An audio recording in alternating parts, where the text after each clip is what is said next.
So I'm here to take you guys to the beginning and through everything that you guys didn't get to see because I wasn't very vocal about it. And now you get to go through the journey with me. This is us 5 in the morning waiting to get called to the back.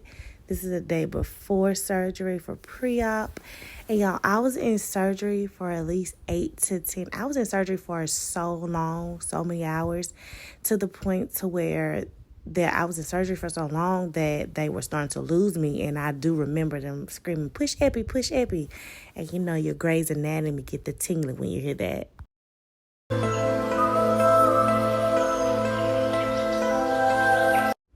So here's the car that after the wreck that we had, y'all.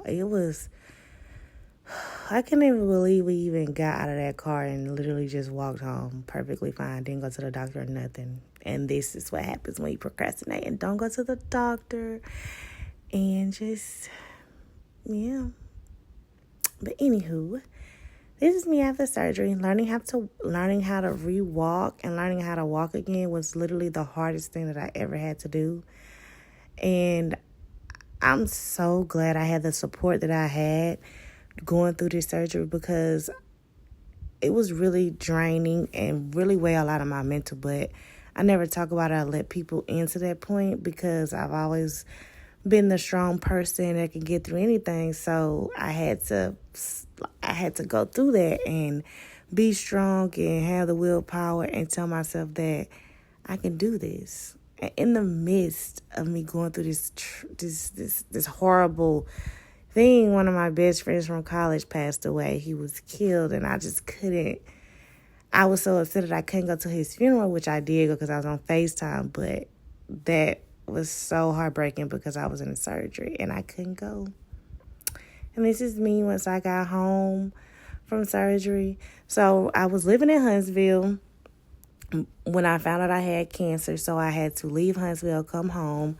So my parents redecorated my whole room, painted my room my favorite color. I got new carpet, new bed, everything.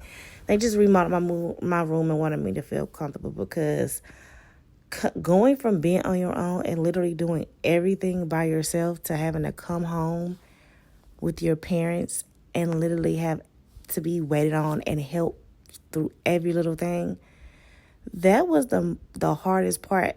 The second hardest part for me was needing help and actually asking for help from people. And as you can see through all the videos that I had the best support that a girl could ask for. My family and my friends were there by my side every step of the way. And I went through, after my surgery, I did physical therapy, not rehab, but like physical therapy for 6 months, and I was back on my feet in those 6 months, like literally. I worked so hard to get back to me because I was rushing so hard to get back to old Keita. I was doing everything I could to get back to myself, not realizing that I could never be that Keita that I wanted to be or who I was before. And accepting that part too was something that I had to step down the line as the journey kept going. This is my 25th birthday. My family and friends, we had a birthday party. They had me a 25th birthday party because this was the end of the cancer journey. I was applying for all types of jobs. As you can see in that black outfit, I was applying for Delta, y'all. I was trying to be a flight attendant, y'all, on that cane, child. But I tried because I jumped back out there, back into the world quick. I moved to Birmingham.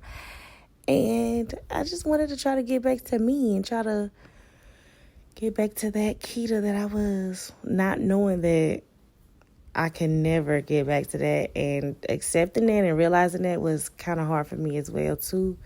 But when I say my family, we party. And I love them for always being by my side, always thinking about me, always being there for me. And, just pepping me up and giving me the courage and the strength to get through this. Because when I say this was the hardest thing that I've ever been through, this was the hardest thing that I've ever been through or even had to deal with. So, yeah. Birmingham was such a time. I had my best friends there with me, and it was just so easy to adapt to Birmingham. And also, my cousin got married in November. I love her. That's my girl. So proud of her. And my girl got her twins and her family. And they doing so good. I love her for that. And these was my girls. We was in Birmingham having a blast. Like, Birmingham was a time. The little time I was in Birmingham, I did have a blast in Birmingham. This is Christmas. Y'all, this Christmas was the best Christmas. We had so much fun this Christmas. As you can see, I'm off that cane. I was up and walking. I was back to myself, honestly. I was off that cane. I worked so hard to get off that cane. My brother and my sister was graduating. I was back getting to myself, getting back my confidence. I was at the balls. I was outside. When I say it took me 6 months to get back on my feet, 6 months. This is my aunt and uncle that I went and lived with. I love them so much. They just loved me so bad. They were so sad to see me go. And this is during the wedding. All the pictures, me and the bridesmaids. And this is when I worked in Birmingham. I worked at Ardent Preschool and Daycare. I was a kindergarten teacher there. And of course, I'm going to win at everything I do. I'm going to be her everywhere I go. Of course, duh. But this is some more pictures of me and my best friend at the ball. This is Mardi Gras time, y'all. And we also surprised my auntie that year for her birthday.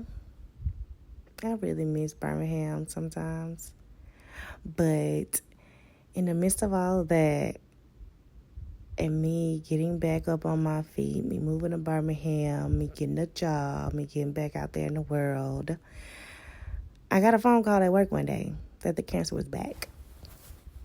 So now that the cancer's back again, that means surgery again, another birthday in the hospital again. And let me take you down that journey again.